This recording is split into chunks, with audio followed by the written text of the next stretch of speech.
आपका स्वागत है। मैं हूं निधि विनोदिया और आज हमारे साथ ऐसी महिला है जो महिलाओं के हक और उनकी सुरक्षा के लिए उन्होंने हमेशा आवाज़ उठाती रही है।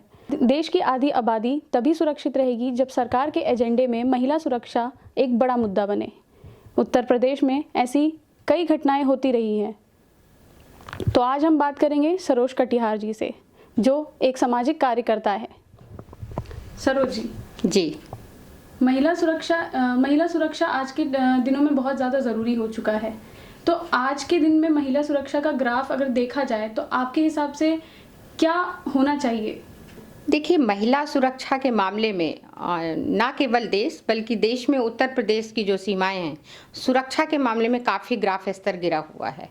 जो सरकार को महिलाओं के प्रति सुरक्षा देने का वादा किया गया था और जो भी बेटियों को ये वादा दिया गया था कि बेटी पढ़ाओ बेटी बचाओ, उस पर सरकार कहीं ना कहीं खरी नज़र नहीं आती है। चाहे वो हाथरस की घटनाएं हो, चाहे वो इसके पहले बदायूं की घटनाएं हो, या इलाहाबाद की घटना हो, या बहुत सारी ऐसी घटनाएं जो पूरे देश में नहीं, पूरे प्रदेश में नहीं, उत्तर प्रदेश में मैं खास तौर से बात करना चाहूँगी कि उत्तर प्रदेश में महिला सुरक्षा का ग्राफ काफ़ी गिरा हुआ है। इस तत्कालीन सरकार में जो वादा किया है उस सरकार उस वादा को नहीं निभाई है। मुझे लगता है कि महिलाओं की सुरक्षा के लिए सरकार के साथ साथ परिवारों का भी ध्यान रखना पड़ेगा। सामाजिक स्तर में भी और राजनीतिक स्तर में भी महिलाओं को सुरक्षा देने की ज़रूरत है। महिलाओं की सुरक्षा के लिए सरकार को कड़े कानून और नियम बनाने की ज़रूरत है, और ना केवल कड़े कानून और नियम बनाने की ज़रूरत बल्कि उसको ज़मीन में भी उतारने की ज़रूरत है। आज ज़रूरत आधी आबादी की सुरक्षा की है, चाहे वह मामला पढ़ाई से जुड़ा हो। बेटियाँ अब कमज़ोर होकर दहशत में आ गई हैं। हाथरस में जो घटना हुई वो बहुत ही निंदनीय है। उसके लिए तो विश्व स्तर में उसकी भर्त्सना हुई है और मैं भी निंदा करती हूँ इस घटना की। लेकिन कहीं ना कहीं इसमें पूरी तरह से मैं मानती हूँ कि ये सरकार का ही प्रभाव है, क्योंकि सरकार में ऐसे बहुत सारे राजनीतिक पद में रहते हुए भी जो कांड और अपराधी आए हैं सामने, वो राजनीतिक प्रतिनिधित्व होने की वजह से भी उनको कड़े नियम कानून के तहत उनको अपराधी घोषित नहीं किया गया, उन्हें जेल के सीखचों में नहीं डाला गया। इसलिए ये अपराध की संख्या उत्तर प्रदेश में दिन ब दिन और बढ़ती जा रही है, जिसका ग्राफ मैं मानूंगी कि हर देश में उत्तर प्रदेश सबसे आगे जा रहा है। जी सरोज जी, महिलाओं के ऊपर अपराध जो है वो बढ़ते जा रहे हैं। आखिर कब तक इस पुरुष प्रधान समाज में जो महिला है उसके ऊपर ऐसे ही अत्याचार होते रहेंगे? क्या सरकारें जो हैं वो सिर्फ आती जाती रहेगी और जो स्थिति है वो जस की तस बनी रहेगी? मुझे ऐसा ही लगता है निधि, क्योंकि सरकार का काम होता है कानून बनाना और कानून को जमीन पे उतारना, लेकिन सामाजिक तौर पर हम सबकी भी जिम्मेदारी बनती है कि हम अपने बच्चों की परवरिश में कुछ ऐसा डालें जो हमारे बच्चों के दिमाग में जो इस तरीके की घटनाएं आती हैं, विक्षिप्तता की घटनाएं, जब बलात्कार हो रहे हैं, छोटी छोटी बच्चियों के साथ बलात्कार हो रहे हैं, अपराधीकरण बढ़ रहा है, उत्पीड़न बढ़ रहा है महिलाओं का, उसको कहीं ना कहीं हमें सामाजिक और राजनीतिक स्तर दोनों स्तर पर सुधारने की ज़रूरत है। हमें अपने परवरिश में अपने बच्चों को ये सीख देना होगा कि आपको लड़की और लड़की में समानता रखना होगा। कहीं ना कहीं हम अपने को भी दोषी मानते हैं, हम अपने साथ साथ ये चाहते हैं कि सरकार एक नए नियम कानून बनाए और उसके तहत महिलाओं की सुरक्षा की जाए, लेकिन जो मुझे अभी तक दिखाई नहीं दे रहा है। मुझे ऐसा लगता है कि सरकारें आती जाती रहेंगी और दिन ब दिन महिलाओं की असुरक्षा बढ़ती ही जा रही है। इसके लिए महिलाओं को हर तरह से मजबूत करना होगा, राजनीतिक रूप में भी, सामाजिक रूप में भी, शैक्षिक रूप में भी। सरकार को 4 साल पूरे होने वाले हैं। 2022 तक सरकार ने किसानों को उनकी आय दोगुना करने का वादा किया हुआ था, पर किसान जो है वो आज भी आस लगा के बैठा है, आज भी इंतजार ही कर रहा है। ये इसमें आपका क्या कहना है? आज देश में यदि मैं मानती हूँ कि आज देश में जो यदि सबसे बड़ी समस्या है वो है किसानों की समस्या। किसान जो अन्नदाता है, जो अपने पसीनों से दूसरों का पेट भरता है, पूरे देश का पेट भरता है, आज वह अन्नदाता किसानों में गोलियां खा रहा है। पानी से उसको सींच करके ठंड के दिनों में सरकार प्रताड़ित कर रही है। यहाँ पर किसान और सरकार को जब मैं देखती हूँ तो दोनों को ऐसा लगता है कि एक अपराधी है और एक सियासत का शाही बादशाह है। यहाँ पर किसानों की जो दशा है देश में बहुत ही बहुत ही निंदनीय है जो सरकार की प्रति है। और जैसा कि आपने कहा कि 4 साल हो गए हैं सरकार का, जो उन्होंने दुगना के लिए बात की थी कि किसानों को दुगना आय के रूप में वृद्धि की जाएगी, उसमें सरकार कहीं ना कहीं खरी नहीं उतरी। किसानों के साथ बहुत समस्या है। किसान जो उत्पादन करता है उस उत्पादन से उसका लागत मूल्य भी नहीं निकल पाता है। इस देश में जो आज़ादी के बाद 25 गुना यहाँ पर किसानों के उत्पाद मूल्य बढ़े हैं और पूंजीपतियों का जो मील उत्पाद है, मील उत्पाद 300 गुना बढ़ा है और किसानों का जो किसानी उत्पाद है वो 25 गुना बढ़ा है।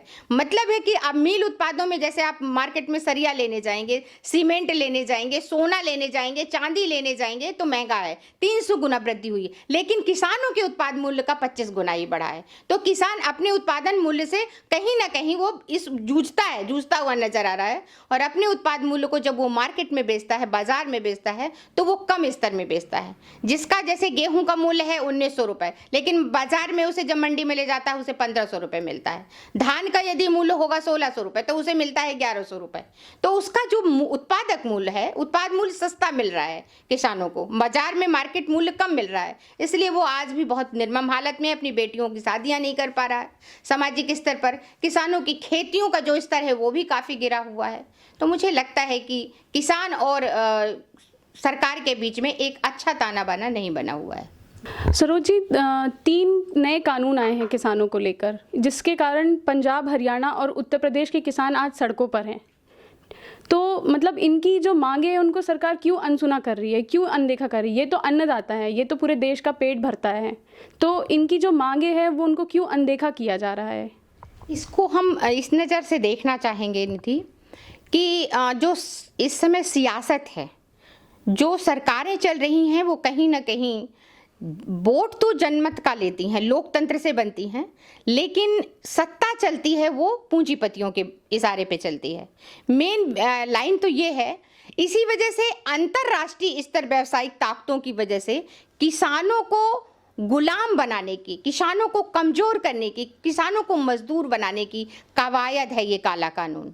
किसानों के लिए जो ये कानून बना है, जो सरकार ने बनाया है, इस कानून को मैं काला कानून के माध्यम से बताना चाहूँगी कि ये किसानों के लिए बहुत ही काला कानून है, बहुत ही गलत कानून है। क्योंकि किसानों में यदि मार्केट बाजार में व्यापारियों को खुला मैदान मिल जाएगा, वो कहीं भी बेच सकते हैं, किसी भी प्रदेश में जाकर के सब माल को खरीद भी सकते हैं, बेच भी सकते हैं।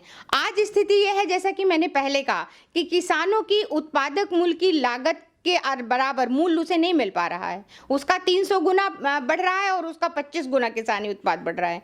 जब बाजार में मार्केट खुला मिलेगा, मैदान खुला मिलेगा, तो व्यापारियों को लाभ होगा, पूंजीपतियों को लाभ होगा, लेकिन किसानों को लाभ नहीं हो रहा है। किसानों की जमीन जब मेड़ टूट जाएंगी, खेत की जो बाड़े हैं वो एक साथ हो जाएंगी, किसानों को पता ही नहीं चलेगा कि उसकी जमीन कहां पर है। ऐसी स्थिति में धीरे धीरे, ये तो एक प्रथम स्तर है, इस कानून के माध्यम से कहीं ना कहीं क्या पूरे स्तर में किसानों का नुकसान है। और इसीलिए उत्तर प्रदेश, हरियाणा और पंजाब, चूंकि किसानों की जो मुख्य जो जाति है, जो बहुत मजबूत है, जो विरोध भी करती है गलत का, वो है पंजाब। और उत्तर प्रदेश और हरियाणा, क्योंकि मैं भी एक किसान की बेटी हूँ, मैंने भी खेती बाड़ी किया है, मैंने भी देखा है अपने पिता को खेत में काम करते हुए, इसलिए मैं इस कानून को भी मैं काला कानून मानती हूँ। मुझे लगता है कि कहीं ना कहीं इस कानून को फेरबदल करना चाहिए। सरकार को इसको किसानों को लेकर के इस बात को सोचना चाहिए कि किसान के लिए यह हितकर कानून नहीं है। सरोज जी, एक सवाल ये भी है कि अगर रोजगार के बेस पे देखा जाए तो आज का जो युवा है वो पूरी तरह से देखा जाए तो हमारे यहाँ के बहुत सा ऐसा मतलब जो हमारी यंग जनरेशन है वो एक तरह से बेरोज़गार है। तो क्या इसे मतलब ये जो हमारा युवा है, बेरोज़गार युवा है, क्या वो देश को उन्नति प्रदान कर सकता है? देखिए, ये तो हम लोग बचपन से ही देखते थे कि बच्चे जो है देश की भविष्य होते हैं। यदि बच्चे देश के भविष्य होते हैं तो युवा उस देश की नींव होती है। किसी भी देश को दिशा और बदलाव लाने में युवा की भूमिका बहुत महत्वपूर्ण होती है। और ऐसा हमने लोकतंत्र में देखा भी है, राजनीतिक स्तर पर, चाहे वो बिहार हो, चाहे वो दिल्ली हो। इसमें जो भी बदलाव आया है सत्ता में, वो सत्ता में बदलाव युवा ने किया है। आज वही युवा जो देश में दिशा और बदलाव देता है, वही युवा सड़कों में बेरोजगार घूम रहा है। क्यों? क्योंकि नौकरियां नहीं रह गई हैं। नौकरियां नहीं रह गई हैं, जो भी नौकरियां हैं वो सरकार ऐसा स्तरीकरण, जैसे आपका एक 13 रोस्टर आया था, उसके तहत भी बहुत सारी चीज़ें हैं। यदि हम उस पर बहुत गहरे में जाएंगे तो बहुत पीछे तक जाना होगा, लेकिन मुझे लगता है कि देश के युवाओं को सरकारें बेरोजगारी रोजगार नहीं दे पा रही हैं पूरी तरह। देश में देश की सरकार भी और उत्तर प्रदेश की सरकार भी रोजगार नहीं है। रोजगार की वजह से अपराधीकरण भी हो रहे हैं, क्योंकि बच्चे जो है युवा पढ़ लिख करके तैयार है लेकिन उन्हें रोजगार नहीं मिल रहा है। छोटी छोटी जो बाहर की कंपनियां चाइनीज है जो आ रही हैं, जो देश में छोटा मोटा काम बड़ा काम कर रही हैं, लेकिन व्यवसाय भी नहीं मिल रहा है। वहाँ भी इतना है कि घूसखोरी चल रही है। लोगों को, बच्चों को इतना पैसा नहीं किसानों के पास कि किसानों के बच्चे शहर में आकर के अपने रोजगार के लिए घूस दें, फिर वो व्यवसाय को मिले। तो इस तरीके से इसमें बहुत सारा एक अपराधीकरण भी है। और मुझे लगता है कि देश में किसानों के साथ साथ रोजगारों की युवाओं की समस्या बहुत बड़ी समस्या है। इस पर सरकार को कहीं ना कहीं सोचना चाहिए, क्योंकि यदि युवाओं को रोजगार नहीं होगा तो ये युवा सड़कों पर होंगे और इससे बहुत एक नई दिशा में जा सकते हैं। इसलिए एक अच्छे भारत के निर्माण के लिए, एक अच्छे देश के निर्माण के लिए युवाओं को रोजगार देना जरूरी है, क्योंकि युवा जो है देश की ताकत है और इसी ताकत से देश स्वतंत्र होता है, देश का विकास होता है। जी, बहुत बहुत धन्यवाद सरोज जी। Thank you. ये थी हमारे साथ सरोज कटियार जी, जिन्होंने महिला सुरक्षा और किसानों पे अपनी बात कही। आप हमारे चैनल को यूं ही देखते रहिए, लाइक, शेयर और सब्सक्राइब ज़रूर कीजिए और बेल आइकन ज़रूर दबाइए, जिससे आपको आने वाली नोटिफिकेशन ज़रूर मिल जाए। धन्यवाद।